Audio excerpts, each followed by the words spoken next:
Hi guys and gals, it's Randy from PartsAuto.com, and today we're going to show you where that nasty radiator is. It's probably leaking on you and you're getting tired of topping it up with water or antifreeze because that's going to cost you a fortune.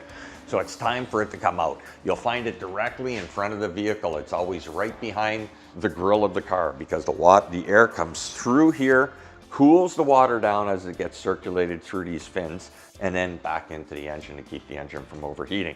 Usually the top rad cradle will have to come off, and then the rad simply comes out with 2 bolts and up once you disconnect all the hoses. Get rid of that antifreeze fluid, change it at the same time, and make sure to get it out of your life in a proper manner. Put it back into another gallon container and put it at the curb or bring it to your recycling depot. Be careful around your pets. That stuff is poisonous for them. Come and see us. We have the parts. That's about a 3 out of 5 to change. The part you need